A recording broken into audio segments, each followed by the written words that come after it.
Ысык Көл облусунун Жети Өгүз районундагы мектептердин биринин жогорку класснын 5 окуучусу директордун тарбия иштери боюнча орун басарын сабап кеткен. Бул туурасында облустук милициядан билдиришти. Окуя 18-июндан 19-июнга караган түнү болгон. 19-июнда Жети Өгүз райондук милициясына телефон аркылуу райондук оорукананын тез жардам бөлүмүнөн денесинен жаракат алып кайрылган жаран жөнүндө маалымат келип түшкөн. Саруу айылынын 25 жаштагы жараны арыз менен кайрылып, 19-июнга караган түнү саат 01:00 Саруу айылына караштуу орто мектептин окуучулары аны сабап кеткенин билдирген. Мугалимдин айтымына караганда балдар тоого чыгууга уруксат сураган, бирок ал макул болгон эмес. Жабыркаган жаран райондук хирургия бөлүмүнө жаткырылып, соттук медициналык экспертиза дайындалган. Бей баштык беренеси боюнча иш козголду. Тергөөнүн жүрүшүндө айылдын 17 жаштагы 5 окуучусу шектүү катар кармалган.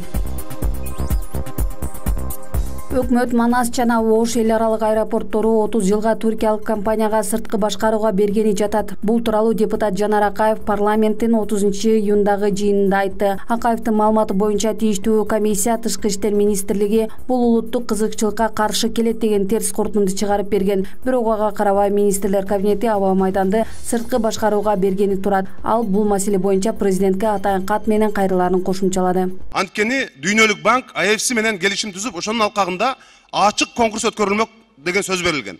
Германиядан, Голландиядан, Түштүк Кореядан ири компаниялар катышууга аракет кылып жатканда эч кандай конкурсу жок, эч кандай тендери жок.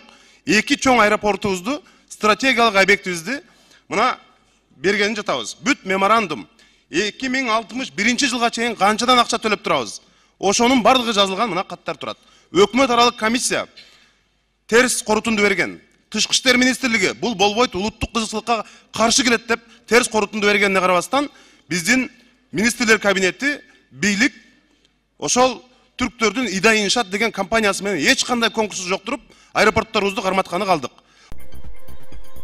Бүгүн 30-июнда министрлер кабинетинин төрагасынын орун басарлары Адылбек Касмалиев менен Бакыт Төрөбаев жогорку кеңештин трибунасында ант беришти.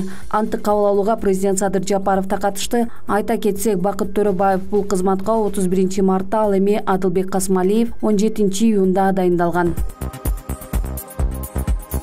Президент Садыр Жапаров жогорку кеңештин жалпы жыйынына катышты. Өлкө башчысы парламенттин трибунасынан сөз сүйлөп, 2022 жылы социалдык багытка республикалык бюджеттен 40 миллион сомго көп каражат бөлүнүп жатканын айтты. Ошондой эле салык менен бажы төлөмдөрүнүн өлчөмү өскөнүн белгиледи. 2021 жылдын алгачкы 6 айында салык кызматы тарабынан 47 миллиард сом каражат чогулган болсо, 2022 жылдын ушул мезгилинде 68,8 миллиард сом топтолду. Ал эми 2021 жылдын январь-июнь айларында бажы кызматына түшкөн кирешенин өлчөмү 20 миллиард сом болсо, быйылкы бажы төлөмдүн жалпы суммасы 31 миллиард сомду түздү. Ал жогорку кеңеш менен биргеликте кумтөр маселеси жолго коюлуп, бюджетке кошумча киреше түшүүсү камсыздалганын билдирди. Анын негизинде мугалимдердин, дарыгерлердин жана маданият тармагындагы кызматкерлердин айлык акысы эселеп көтөрүлдү. Эми калган тармактагы бардык мамлекеттик кызматкерлердин айлык акысын август айынан көтөрүү боюнча да конкреттүү пландар бар экенин ишендирди.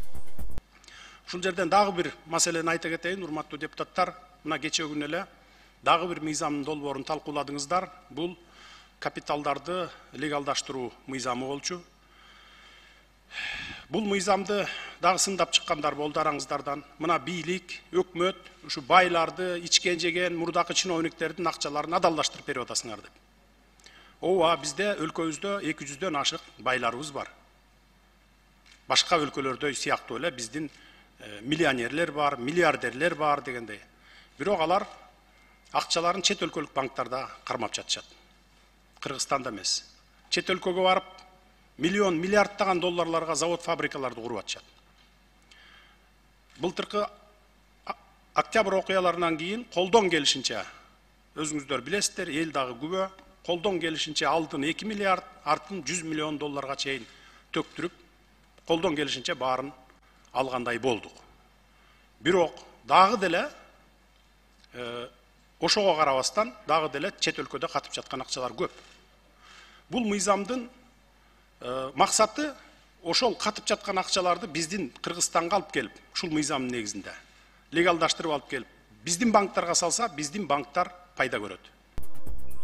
Жалпы республикалык тестирлөөнүн босого упайы 5-июлда белгилүү болот. Бул тууралуу Билим берүү жана Илим министрлигинин жогорку, орто жана кесиптик билим берүү башкармалыгынын адиси Айнур Асан кызы Маралдын эфиринде билдирди. 5-июлда ЖТРдин кечирээк тапшыргандардын упайлары белгилүү болот. Ошондон кийин босого упай аныкталат. Быйыл 60 миңден ашуун окуучу мектептин 11-классын бүтүрдү. Жалпы республикалык тестирлөөнү 51 миңден ашуун абитуриент тапшырды. Акыркы болжолдуу маалыматтарга ылайык 110 балдан өйдө алгандардын саны 28 миңден ашуун, ал эми 105 балдын тегерегинде 32 миңден ашуун абитуриент алган.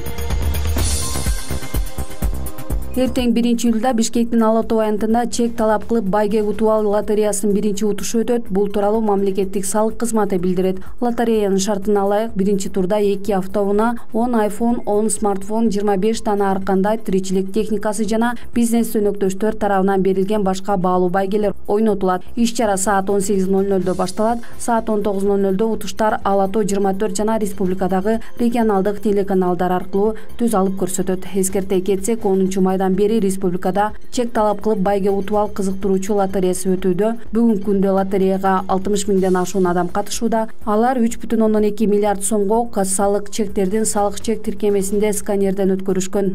Лотереянын катышуучуларына 3,2 миллион лотерея билети берилди.